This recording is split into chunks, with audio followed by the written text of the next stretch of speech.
Hello, my name is Michael Uyttebroek, and I'd like to welcome you. I'd like to do a presentation on the overall consciousness block. So I have some explanations, clarifications. Right.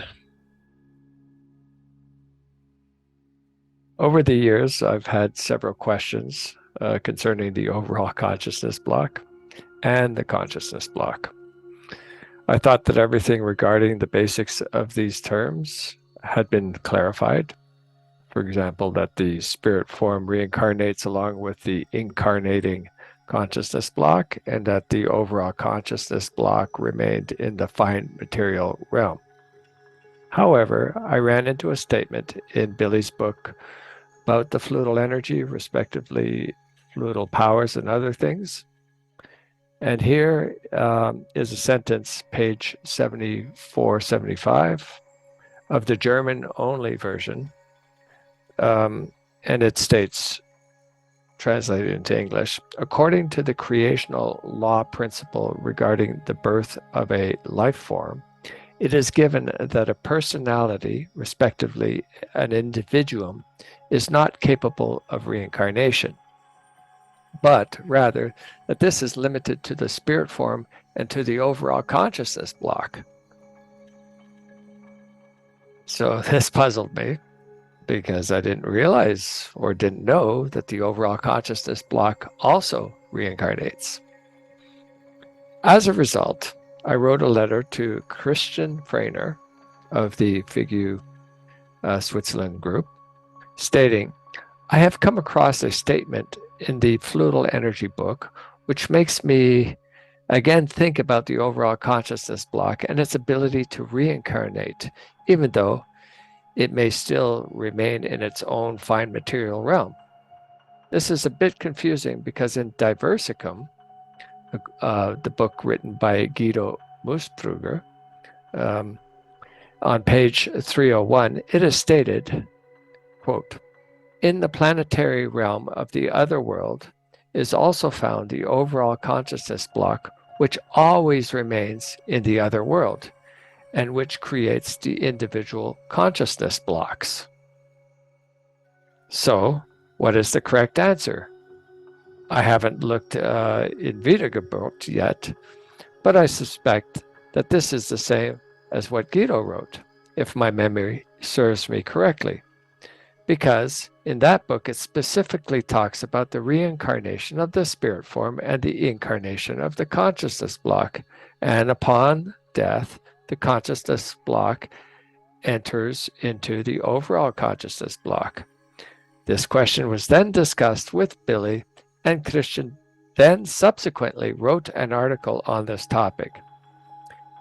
Here is the main section of it, and the complete article can be found in one of our newsletters on the FIGU Landesgruppe Canada website.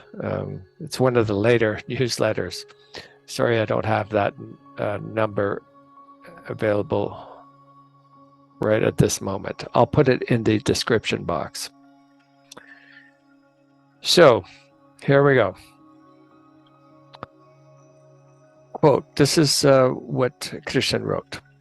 Concretely, it is about the statement that one overall consciousness block, on the one hand, is given to the human being, which after his/her death remains so long in the realm of the other world, respectively in the corresponding creation realm of the death plane, in order to reincarnate on the 21st day after conception into the newly born human being as an intact overall consciousness block, to whom, however, also exists an overall consciousness block in the creation energy realm as a creational counterpart, which naturally at all times remains there, but which can be used informatively by the overall consciousness block of the human being for the evolution. After clarification of the facts, the following situation presents itself. The term overall consciousness block is used for the purely creation energetic block of the human being. which is constantly present in him, her, as part of the creation energy, as an all-knowing factor of everything which is learned in all lives. Consequently, it forms the human overall consciousness block, which, together with the spirit form, respectively creation energy form, enters into the embryo on the 21st day after conception and begins to be active. This OCB, we'll call it that for short, overall consciousness block, creates the initially empty consciousness block, CB, which is successively filled by the human being during his, her life with what he, she has learned, which corresponds to what he, she has evolutively learned, and after which, after the death, empties itself, so to speak, into the human OCB, dissolves again, and neutralizes again in the death realm, respectively, the realm of the other world. And then the OCB creates a new consciousness, which in turn must evolve itself in the life of the human being. The creation energetic OCB is, on the one hand, thus given to the human being, whereas on the other hand, however, also a OCB of the creation itself is given, in which everything is stored that exists somewhere in the creation realm, so to speak, that crawls, flies, walks, lies, sleeps, jumps, comes into being, and is or becomes otherwise active in some form as a consciousness-based manner, in a consciousness-based manner. However, since both OCBs are connected with each other in an impulse-based manner, the human being during his, her life can also draw information from the creational OCB and use it for his, her consciousness-based evolution. The so-called storage banks are at the same time also involved and contribute their part to the entire process of the Ahnung, which is an inspiration of the subconsciousness. So contribute their part to the entire process of the Ahnung, hyphen memory, hyphen inspiration, hyphen becoming aware, learning complex, therefore, to human individual consciousness-based evolution. Explained is that according to the still inadequate evolution state of the earthly human being, it is not permitted to elucidate or to teach him, her, all consciousness-related aspects and terms down to their finest ramifications. On the one hand, because he, she does not or cannot understand them, and on the other hand, because too many details of the connections of the whole are confusing the human being, leading him, her, onto false thought paths, and as a rule, brings him, her, no direct consciousness-based benefit with regard to evolution anyway, to the evolution anyway.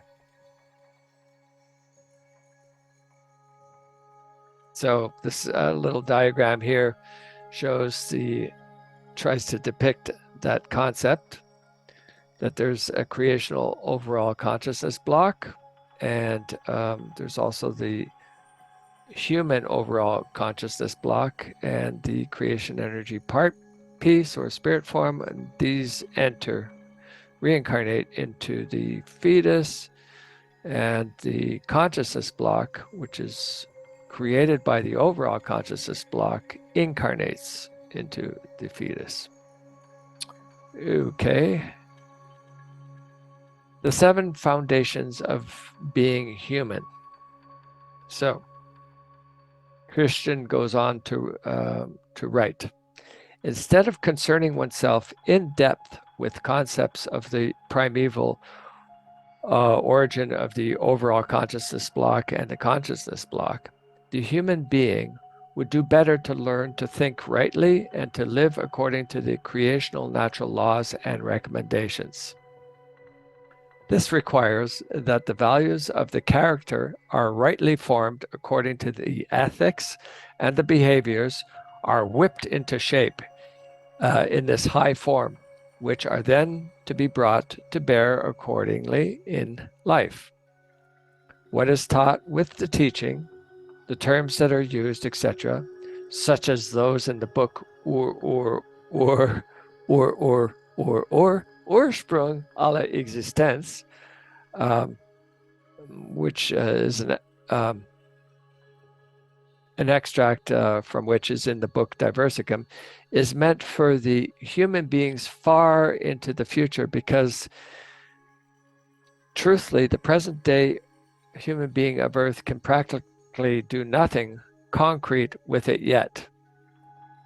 It is not making oneself important with concepts such as absolute nothing space or nihilo space or infinite duration, etc., that distinguishes the human being as such, but rather what he/she does ethically right and what he/she learns from his/her life, namely to be a good human being who cares for himself or herself, for the fellow human beings, for all ecosystems, and consequently also for the far-reaching whole of nature with its flora and fauna, for the atmosphere and for the climate. It is therefore not senseful, indeed practically impossible, to explain all terms down to the last detail, but rather it is important that the human being rightly does what he/she makes and does, how he/she puts into practice and brings to fruition his/her ethical values, and how he/she lives out his/her behaviors. The human being who reads what is explained in the books, studies the teaching, and follows these, should not get stuck on the individual terms. On the contrary, they should recognize the sense, make the necessary ethics from it for the kind and wise of behavior, and accordingly develop their lives, therefore evolve in a consciousness-based manner. In the school, the human being learns to calculate, write, and read, but what is done with it and out of it results individually according to effort and interest. Ethics, for example, are not learned through the school or rudimentally at most, but rather must be worked out personally and individually. Ethics do not develop by themselves, purely through the reading of books or through a few stories told, etc., but rather through analysis of cause and effect in everyday life, through constant observations of the inner and outer processes, thoughts, feelings, emotions, seeing, living experience and hearing, and the drawing of the right conclusions.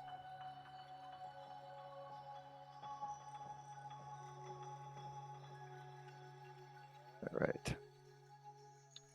What is further to say about the term overall consciousness block with the limited thinking of Earth humans? This term is at most to be understood in analogies, but cannot be consciously, logically followable. This block reaches into the creation realm, which for the human beings of Earth, with their present consciousness-based evolution state, will not be ascertainable for a long time yet, if ever. This applies especially also for the specified scheme of the interactions between the different consciousness forms in the book Diversicum on page 301. And just for your interest, here is that scheme or image. From Wiedergeburt, Leben, Sterben, Tod und Trauer by Billy on page 8 to 9. Quote, just as the creation itself is absolutely neutral towards all its creations, so therefore also is the spiritual consciousness of the human being absolutely neutral, and is only the receiver and processor of the evolutive impulses that come to it. from which it creates and stores within itself knowledge, love, and wisdom. In contrast to this is the material consciousness, the ego of the human being, its personality, respectively consciousness form, which autonomously makes perceptions, researches things and facts, consciously learns and works out results from everything, which then, if they correspond to the truth and reality and true evolutive values, pass in an impulse-based manner from the material consciousness via the thoughts and feelings as well as via the sensor and psyche into the material subconsciousness and into the material central consciousness, from where they then, in an impulse-based manner, cross over into the spiritual central consciousness in order to reach via the spiritual subconsciousness as well as via the sensor and the gemut as spiritual fine sensitive feelings and impulses into the spiritual consciousness. So there you go. That's something that is interesting, but to really know that information is a whole other it's still going to be several lifetimes, I would say. Now, to continue, it may be interesting to mentally occupy oneself with this schematic. However, if one then tries to transfer this concretely to the processes in one's own brain, then the human being is at a complete loss as to what to do. Instead of pondering about the spiritual, respectively, creation energy-based conditioned consciousness in order to thereby gain supposedly important cognitions, supposedly, because the high, fine, fluidal realm exceeds the limited material capability of thinking of the human being for the time being, it is, as said, recommendable to concern oneself in the day-to-day life with the possible consciousness-based evolution or threatening stagnation. Conclusion. Not only with regard to the term overall consciousness block, but also with regard to many further terms in the mental realm, the human being is currently only scratching the surface and has no idea which aspects and significances, etc., will remain hidden from him/her still for a long time. It is for this reason sensible that he/she practice modesty and, as a current kindergartner, not try to shine with citations of knowledge taught at university level. A stable consciousness-based evolution occurs step by step, and not by means of falsely hoped-for shortcuts and things that always remain illusory, and which in the end are not grasped in their real connections and remain useless for the personal, ethical, and general good, and rightly being human in a real and true sense evolution. And with that, I thank you very much, and I hope you got something from this presentation, and till the next time, Salome.